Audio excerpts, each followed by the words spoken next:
Hello, everyone. Thank you for joining us today. This podcast is recorded on behalf of the ITSS Verona think tank and is hosted by me, Clémence Van Damme, and my teammate from the US team, Pedro Mendes. Today, we are exploring the complex landscape of Trump the Peacemaker, examining his approach to peacemaking efforts.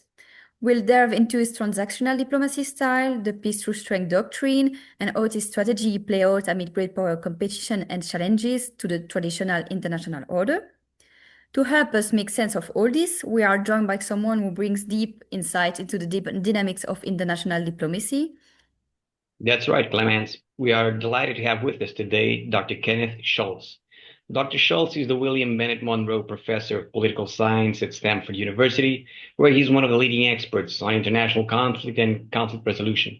He's the author of several influential works, including Democracy and Coercive Diplomacy and World Politics, Interests, Interactions, and Institutions. Dr. Schultz has received numerous awards for both his scholarship and teaching, including the prestigious Karl Deutsch Award from the International Studies Association. Welcome to this podcast, Dr. Schultz. Well, thank you very much for having me. It's a pleasure to be here. So I would like to begin by questioning you. Trump's approach to conflict resolution has been characterized as transactional diplomacy, focusing on deals rather than institutional frameworks. How do you assess this method's effectiveness in addressing the root causes of these three conflicts, particularly given that the Abraham Accords bypassed Palestinian concerns? His Ukraine policy emphasized bilateral U.S.-Russia relations over multilateral NATO frameworks, and his India-Pakistan mediation attempts focused on trade incentives.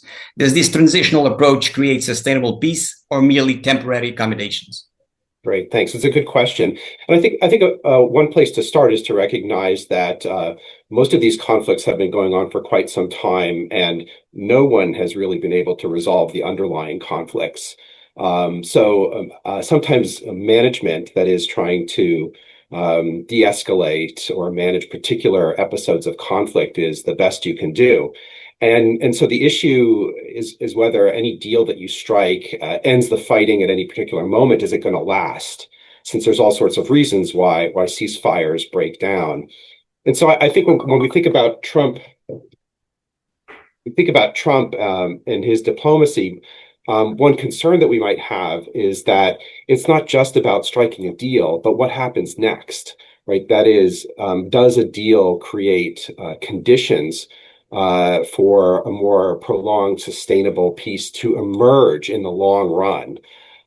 It's not just about the deal you sign at that moment, but the follow through and what you might leave in place to ensure that peace doesn't break down. And so that's where I might have some concerns about a kind of a very short-term deal-focused philosophy that he seems to have. So for example, in the case of Ukraine, it's not just about making a deal to stop the fighting at this particular moment, but what gets left in place afterwards to ensure that fighting doesn't resume. And there's all sorts of ways in which a ceasefire, if one were reached, could break down. And that's going to require, for example, security guarantees for Ukraine. It's going to require probably agreements about the treatment of Ukrainian civilians in Russian-occupied territory, all sorts of really hard problems, all of which could make things fall apart. And so that's where the deal is the beginning, and it's the follow-through that matters. And that's where I feel like I haven't seen the kind of sustained attention that you would need to thinking about what architectures you leave in place afterwards. There's a lot of kind of desire to claim credit for making agreements without that longer term vision that I think is necessary. Very well. I would like to follow that question up with another one, this time addressing Trump's foreign policy doctrine of peace through strength. It involves both military deterrence and direct engagement with adversaries. In this context of the three conflicts that I mentioned before, how do you reconcile his simultaneous approaches of firstly moving the U.S. embassy to Jerusalem while claiming to be a neutral mediator, threatening to end military aid to Ukraine while maintaining dialogue with Putin, and offering to mediate Kashmir while strengthening ties with Modi's India. Is this strategic ambiguity effective, or does it undermine credibility as a peacemaker? Yeah, thanks. So just to start by saying, so this phrase peace through strength is not original to Trump, even though he may have claimed credit for it. This has been a long-standing idea that you're going to deter conflict by being strong and forcing other countries to accept your terms. I think, and in principle, there's nothing wrong with that because strength is an important currency in international politics in order to get other countries to make concessions towards your goals. An issue that arises in all three of the examples that you gave, though, is that the U.S. Under Trump has been aligning itself with the more militarily powerful actor in each of these three conflicts, right? So Russia, Israel, and India, and that can complicate things. So it's different if a strong state like the United States aligns itself with the weaker actor. And then you can kind of change the balance of power in a way that might make a compromise possible. But when you align yourself more closely with the stronger actor, then that creates potential issues, right? Because it might mean that the stronger actor feels it doesn't actually have to compromise; it can just press its advantage even harder. So if you're willing to rein in your stronger ally to you, not just to kind of twist the arm of the weaker side, but actually to get the stronger side to restrain itself. And that, I think, so that to me, that's an issue that he faces, and that, again, I haven't seen a great deal of thought through about, or interest even in kind of restraining Russia, Israel, or India in these conflicts. And so particularly if you think about the Israeli case, right, essentially he seems to be giving a green light to Israel to press a lot of its goals. And so, I mean, that's going to undermine any effort or it makes it more complicated to make any kind of peace deal because Israel doesn't feel a need to compromise. A similar thing could be true in the case of Russia, which isn't necessarily feeling a lot of pressure to make any kind of a deal right now, given Trump's greater alignment towards Putin. Thank you.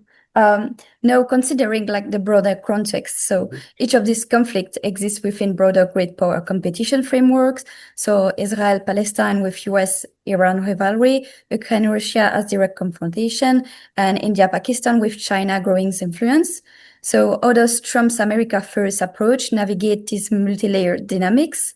Can genuine peacemaking occur when the US is simultaneously trying to contain China and Iran while managing Russia? Or do this broader strategic competition inevitably undermine localized peace efforts? Yeah, well, yeah, it's, as you just say, it's a very complicated set of issues. And so we have an intersection between a kind of broader geopolitical competition with Russia and with China intersecting with kind of local issues such as in the Middle East. Now, again, this isn't new. I mean, this has always been, foreign policy is complicated. It often sits in these kind of multi-layered conditions. It does require a certain amount of subtlety in approach, right? Which, for example, we have a set of adversarial countries. We could say that Russia and China and Iran are all at some level adversarial countries, but it doesn't actually help to group them like that without differentiating. They have different interests. We have different interests with respect to them.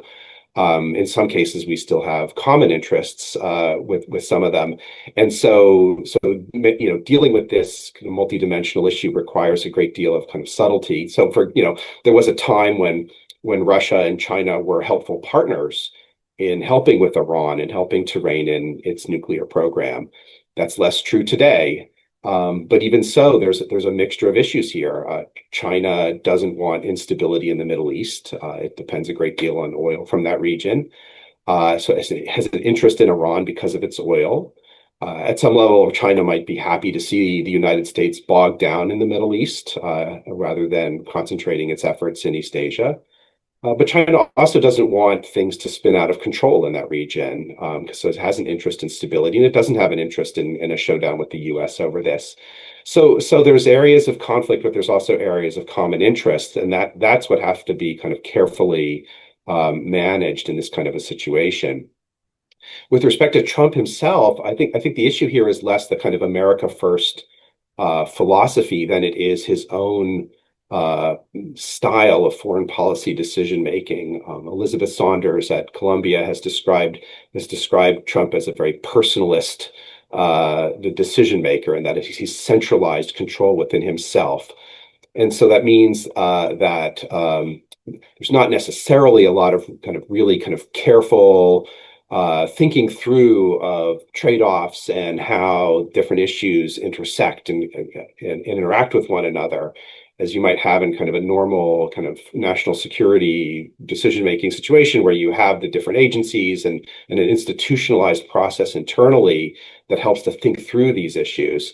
Instead, we have Trump's foreign policy is very much more dependent on his whims at any given moment. He himself is volatile, seems to be kind of very influenced by the last person to speak to him. So there's an unpredictability there that I think that complicates kind of creating a kind of coherent strategic plan for dealing with this multi-layered problem. Looking at current events now, the current Israel-Iran escalation presents the ultimate test of Trump's peacemaking credential.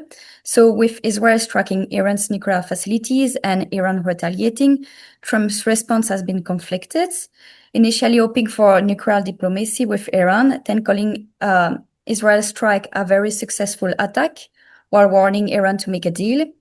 Does this crisis expose the fundamental contradiction between Trump's transactional approach and Middle Eastern realities, or demonstrate his pragmatic adaptation? Can Trump credibly maintain his peacemaker narrative while the region spirals toward potential war? Yeah, so I mean, it's been an interesting episode to watch unfold, and I think you put your finger on a number of the kind of contradictions and inconsistencies in U.S. policy. Here too, though, I want to emphasize that some of this precedes Trump. I mean, so there's kind of longstanding questions about how best to manage the threat from Iran. A longstanding debate in U.S. foreign policy has been between kind of one argument that says we ultimately need to make some kind of a deal with Iran in order to render any of their nuclear activities to ensure that they remain harmless, versus another camp that thought, well, no, the problem you can't make a deal with this regime. Ultimately, you have to pursue regime change because that's the only way you're going to get reliable disarmament, and that was a debate between Republicans and Democrats even before Trump came into office. The idea that military force could be used as kind of like the ultimate way to avoid an Iranian dash toward a bomb, but also an appreciation that there were limits to what military force could actually achieve. So limited airstrikes can maybe delay a nuclear program for some period of time, but you don't have a lot of control over kind of what happens next in the absence of some kind of a deal. So the kind of the difficulty of managing this case has been there for some time. And so Trump is in many ways experiencing the same set of concerns. Yes, he came in thinking that he could make a deal. Of course, the real irony here is that there was a deal that he himself withdrew the United States from during his first term, and it looked like he was going to try to renegotiate some kind of a deal to diffuse the concerns about Iran's nuclear activities. And then what appears to have happened, although we don't know the full facts here, is that Israel saw a moment of opportunity, given its kind of broader activities in the region when Iran has been weakened, to actually take matters into its own hand. Prior American presidents have also dealt with Israeli threats of unilateralism and have seemed to have been able to restrain it. Trump either was unable or didn't want to restrain it, and in fact, of course, ended up joining into the military operation. Where this leaves us now, though, is a decision that that Trump is going to have to make. Do you try to get back to the negotiating table and make some kind of a deal that imposes some restrictions on Iranian nuclear activities and gets international inspections back into that country to ensure that we can, keep an eye on what Iran is actually doing. And so Trump may hope that in Iran's weakened condition, that it would have no choice but to make some kind of a deal like that. Of course, from the Iranian perspective, there's real questions about whether they can trust us to uphold any deal, because of course we pulled out of the first one that we struck with them. And then the Israeli military strikes happened at a time when we were in the midst of talks with Iran, which makes it look as if those talks had been something of a cover for military preparations. So just as we don't necessarily trust the Iranians to live by a deal, the Iranians have reasons to distrust the United States. And I don't know that Trump has a lot of ways to reassure them in that regard. So the going forward here, we think that, the military strikes probably delayed Iranian nuclear activities for some period of months or a couple of years. The long-term question is what happens next? You either get some kind of a deal that tries to put something more permanent in place, or are you committing yourself to, airstrikes every 6 months in order to kind of continually try to knock back an Iranian program, by the way, as they dig it deeper and deeper and make it harder to hit. And while, there may be people in Washington and in Jerusalem who hope for regime change, what we just saw was that, there's limits to what you can achieve through air power alone. I mean, you can bomb a regime, you can maybe destabilize it, but you don't have control over whether it falls, and certainly over what comes next. So I think there's this fork in the road moment here where the United States may really try under Trump to come back to the negotiating table. But he's really going to be tested in that regard as to whether he can actually make some deal that Iran is willing to sign at this point. Your guess is as good as mine. I really don't know what's going to happen here. And shifting to international frameworks, Trump's skepticism toward multilateral institutions and international law represents a broader challenge to the post-World War II liberal international order. So in the context of these conflicts, how do you assess his preference for bilateral deals over institutional frameworks like the UN, the International Court of Justice, or regional organization? Are we witnessing the emergence of a new model of conflict resolution that bypasses traditional international legal mechanism? And if so, what are the implications for long-term stability and the precedent it sets for other global conflicts? Yeah, so you're absolutely right that, I mean, we're seeing real stress on existing institutions that have been trying to manage conflict management resolution. The United Nations is becoming deadlocked again, given the competition between the U.S., Russia, and China, which renders the Security Council very hampered in its ability to intervene in any of these kind of high stakes conflicts. And of course, we're seeing Trump showing very little interest in working through multilateral institutions or, embracing the norms that they embody. You said, are we going to enter a kind of a new style of conflict resolution? It may be that we're going back to a very older style of it, right? Which is this kind of, deal making by great powers, which centers their norms or principles upon which we might think conflict. A good example of this is the recent deal that the U.S. helped mediate between and the Democratic Republic of the Congo. So, right, long-standing war going on in the DRC, fueled by Rwandan intervention and a number of rebel groups that are there. And so we seem to have some kind of a ceasefire deal that Trump helped mediate. As part of that deal, it appears that he got some terms that give U.S. access to important minerals in the DRC.